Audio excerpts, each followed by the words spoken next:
Hey YouTube, Untamed here. So we have seen the new and used vehicle market take a huge downward swing already here at the beginning of 2024. I would argue that 2024 is going to go down in history as, if not the worst, one of the worst years throughout our entire history when it comes to new and used vehicle market. It is crashing right now, and I'm confident in saying that. If you look at all the numbers, look at the wholesale numbers, look at the auction rates going through right now, it is not a promising sight whatsoever. However, if you are on the fence of buying a vehicle, there might be an opportunity for you to buy later this year that might make sense for you. So you guys know I just bought this 2021 Toyota Tundra TRD Pro. I bought it, obviously it's a used vehicle. It had only 3,000 miles on it. I got a really good deal given for what it was. Had I bought this during the last couple of years, I would easily spent $65,000, $68,000 for it. I spent $58,000 for it. That is kind of a unique example though. Had I waited till maybe end of 2024, early 2025, I'm confident in saying that I probably would have gotten this for high 40s, but not this exact one. It would have been a low mileage Lunar Rock Tundra TRD Pro, but not with 3,000 miles in the topper, blah, blah, blah, blah. A very unique circumstance here, but I am confident in saying if I waited a little bit, I could have found one for much cheaper later in the year. So in today's video, I want to highlight the new details I've learned, stats and facts and figures that I think are pretty alarming. And I think they're very important for us all to pay attention to because 2024 really is going to be the worst vehicle crash. I'm confident in saying that. Stick with me. So there are a few different vehicle manufacturers that are doing worse off than others, of course. Jeep being among the very worst. We're talking having average lot times teetering toward 200 days on lot across the entire brand. You know, with some particular vehicles even teetering up to 2 years average lot time right now, which is absolutely absurd. The Jeep Gladiator, that one in particular, 135 days average lot time right now.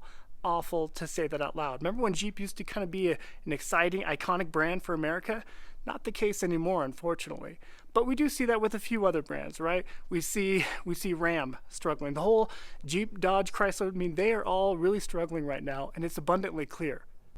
So we're seeing something pretty interesting happen right now. Since 2019, we have seen a 36% MSRP price increase across the board, across all vehicle manufacturers. That's the average, 36%. That's pretty wild. The interesting bit now is we are seeing some vehicle manufacturers starting to offer lower MSRPs. They're actually dropping their MSRPs, and well, throughout history we have not seen that. We've never seen dealers or vehicle manufacturers drop their MSRPs, create new Maroni stickers, right? That is pretty wild to see right now. We're seeing it with Jeep in particular with their Grand Cherokee. They're dropping that $3,500 off of their MSRP, and they're not alone. Stellantis is really trying to push that across the board. But what does that mean, right? So we have things like the UAW strike that just took place, and we are now giving employees a whole lot more money. The United Auto Workers Group, we're giving them a whole lot of money over the next few years. That money's got to come out somewhere. You know, we need to compensate for that. The vehicle manufacturers need to compensate for that. If we're going to lower the MSRPs and pay them more, what does that mean? That likely means the quality of the vehicles is going to go down drastically. To paint a picture for you, the average sale price of a Jeep back in 2018 was $34,000. In 2023, we saw that 61% increase in price. Now we're looking at an average sale price of $55,000 for a Jeep. Pretty crazy. Another example I'd like to give is of the Toyota Tacoma. The full redesigned 2024 Toyota Tacoma TRD Off-Road will cost you right around $51,000 to $52,000. That is exactly how much a TRD Pro Tacoma costs last year in 2023, you know, the Gen 3 Toyota Tacoma. So you used to be able to get the top of the line trim Tacoma TRD Pro for about the same price as the TRD Off-Road, and two very different vehicles at the end of the day. So that's just another example there. Repossession rates, they're the highest we have ever seen as a nation. Those are some staggering statistics, and honestly, I think they would even be worse than what we're actually seeing because there is a repo shortage. And what I mean by that is there is not enough tow truck drivers out there to actually go out for the lenders, for these banks to repossess their vehicles. So there's a shortage of that. So the repossession rates technically are even higher than what we're showing right now. And that is pretty absurd. To kind of paint that picture even more clearly, nearly 8%, just under 8% of all subprime auto loans out there are severely delinquent right now. Nearly 8%, nearly a tenth of all subprime auto loans are severely delinquent. Not just 1 or 2 missed payments, we're talking 4, 5, 6 missed payments. That's pretty crazy. And it's not just automobiles, right? I mean, the cost of living has just gotten out of hand. We're talking rent, your mortgage, your cost of groceries, cost of insurance, everything that used to be bearable, it's just gone through the roof. And well, with all that combined, it really is putting a pinch on most Americans right now. So a lot of Americans are doing what I did here anyway, and they're buying a cheaper vehicle. This is a 2006 Lexus GX470. We paid $12,000 for it, about just under. And this here gives me a lot of peace of mind, right? I know as we continue to see vehicles just spiral downward in price and value, I at least know that this vehicle here is going to remain about the same at the end of the day. It might go down a little bit, and I'm okay with that. I'm not going to take a $30,000 or $40,000 loss on a brand new, F-250, brand new F-350, or a Ram, right? I'm not going to take a huge loss on this. So a lot of people are actually doing this. They're buying the used, cheaper vehicles that are reliable and comfortable and safe, and they're holding on to those and kind of riding it out. And I think that's a good move. One other little tidbit, this should be really a no-brainer, but we are seeing the highest levels of credit card delinquencies right now in 2024. The highest level of credit card delinquencies, and a lot of that has to do with just the upcharge of absolutely everything, right? Going to the grocery store cost way more than it used to. Going to the shopping mall, if you're gonna get clothes, get your kids ready for school, cost way more than what it used to. And that's pretty sad that we've gotten to that point. And perhaps the most interesting stat in this entire video, I think, would be inventory levels for new vehicles. So new inventory levels are up 195%. So shout out to Car Edge, you got those details from them. Pretty insane, right? 195%, almost 200%. We're looking just over the last 2.5 years. That is insane. So the lowest point we saw 885,000 units, new vehicle units across the nation. Now we're looking at 2.61 million new vehicles for sale currently here in February 2024. That is insane. Dealerships, they're just not being able to sell their new vehicles, and they're being forced to slash prices left and right. They have to. The other day I shared that brand new Jeep Wrangler 4xe. The dealership has dropped the price to over $16,000. It was a huge drop. I couldn't even fathom that 2 years ago. It being, being the partial EV there is a part of that to consider too. But those numbers are pretty wild. And I would argue that the dealerships that really took advantage of people during the pandemic and put markups on all their vehicles are really kicking themselves right now. They're really kicking themselves. They wish they didn't take such a nearsighted business model, right? Because that's what it is. There was a big cash grab. It was an opportunity, and they were taking advantage of people. Because what didn't they have at the forefront of their mind? That was the customer. They didn't care about returning customers. They didn't care about developing relationships. They just wanted to sell their vehicles and maximize their profit and line their pockets. It didn't matter if they were selling vehicles to people in California and they're in Minnesota, right? They just want to sell vehicles, maximize their profit, didn't care about returning customers. But I would argue that they really regret doing that right now. Had they developed those relationships and put the customer first like they should, man, they would be doing okay right now. They'd get people still paying them a visit right now when times are tough for them, and maybe even buying more vehicles from them. But can't say I feel bad for them. What's pretty crazy now is you can't go to any dealership lot without just seeing a huge sea of vehicles just sitting there collecting dust. We saw that even with the used vehicle market too, with CarMax, just thousands of cars just collecting dust there. So during the pandemic, we talked about this before, but the average lot time across the nation, across all vehicles, was 3 to 7 days. 3 to 7 days was the average lot time. Vehicles would move pretty dang quick. Now, fast forward to today, we are over 80 days. Over 80 days average lot time for all vehicles across the board. And you see it, and you feel it when you go to a dealership, just a sea of vehicles. So when you go to that dealership, what I would argue is go in there and negotiate. Negotiate. The biggest question, most important question you can ask is, hey, show me what invoice is on this particular new vehicle. Have them show you, no kidding, bring up on the computer what invoice is. Not MSRP, but the invoice price for it. And say, hey, I want to pay that or just under that. And you may think, wait, why you can't pay under invoice? Yes, you can. They have something called holdbacks that they get about a $1,500, that's kind of high, maybe $1,200 to $1,500 of a holdback payout that they get when they sell a vehicle.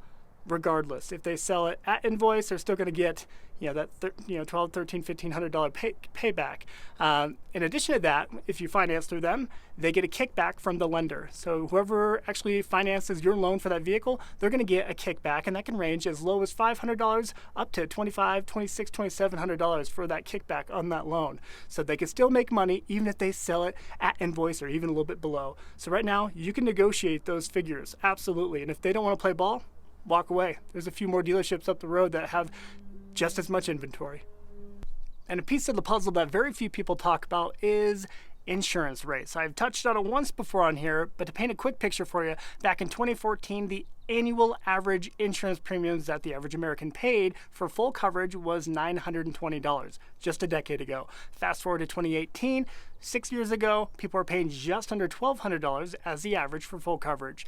Now today, February of 2024, we are looking at just about $2,550. That's according to bank rates and consumer reports. That is baffling and a big part of the equation, absolutely. And the amount of people who have an auto loan payment of over $1,000 has increased at an alarming rate. We talked about it briefly before, but since last year to this year, we have seen an 18% increase of the amount of people, the number of people who have an auto loan payment over $1,000. That used to be absurd. That used to be insanity. But now that's becoming much more commonplace, and that's a part of the problem. So one cop-out that dealerships used to always have was the auction. They could always wholesale the vehicle real quick, even on brand new vehicles. They'd get them a brand new Ford Raptor R. If they couldn't sell it for $140,000 to you, the general public, they'd just wholesale it real quick for $138,000, right? That's what they've always been able to do. The auction, the wholesale market, has always been a cop-out for them.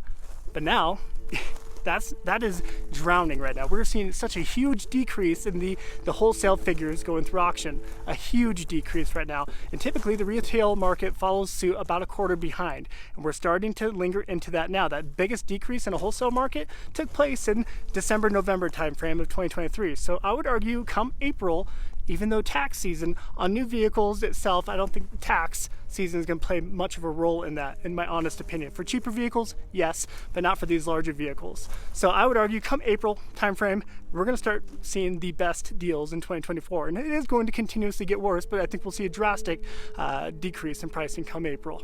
Now to wrap up the video here, I honestly think if you are in a position to wait until end of 2024, wait till early 25, I think you will see the best opportunity to get the best deal on any vehicle you want, new or used, I would argue. But if you are in a position where you have to buy something, I would argue that this old 2006 GX470 is a wise pick. Not this in particular, but I'm talking that price range. Between 10, even as low as 5,000 up to 15,000 is where you want to be, because those vehicles, that particular market right there, it's not moving. It's not going to move much. Hardly at all. You might lose a couple thousand. You might even make a little bit too, because people are going to want to get into a much cheaper vehicle as the cost and prices of everything continues to go up throughout 2024. So if you could buy a cheaper vehicle, if you absolutely need one, I think that's the wisest move right now. Otherwise, come April, you'll see the biggest, I think, downward tick in 2024, but we'll progressively see it come down throughout the remainder of the year. I'm confident in saying that. And real quick, something to consider, just because a dealership is not advertising an amazing deal on a vehicle doesn't mean that they're not willing to sell it for a better deal. So I do encourage you to reach out to them, have that conversation, but be blunt with them, be honest with them, say, hey, what's your invoice? How close can we get to that, right? Can we get a little under that if it means making a deal happen today? Tell them you're serious about it. So just because it's not advertised doesn't mean they're not willing to really drop the price right now. So let me know what your thoughts are on all of this, guys. I know a lot of YouTubers say, oh, the sky is falling when it comes to the vehicle market, but the writing really is on the wall. And I've never said it until just recently. So I'm not that guy who's been saying it every single year for the last few years. I'm not that guy. I've been buying vehicles, a lot of them throughout the last few years. I can confidently say that there is a huge shift taking place in the market, and it is abundantly clear. So I'd be curious to know what your thoughts are. Do you think 2024 is going to be the worst year? Or the best year, I guess, depending on how you look at it. It could go either way, right? But let me know what your thoughts are on the new and used vehicle market crashing right now. I think things are going to get a little bit more bleak before they get better, my honest opinion. So guys, if you found any kind of value in this video, I would sincerely appreciate you consider liking and subscribing. I enjoy talking about this stuff. I enjoy digging into it, as I've hinted at before, and I'll continuously make videos if there is a desire for it. So I'm happy to do so. Appreciate you watching as always. Until next time.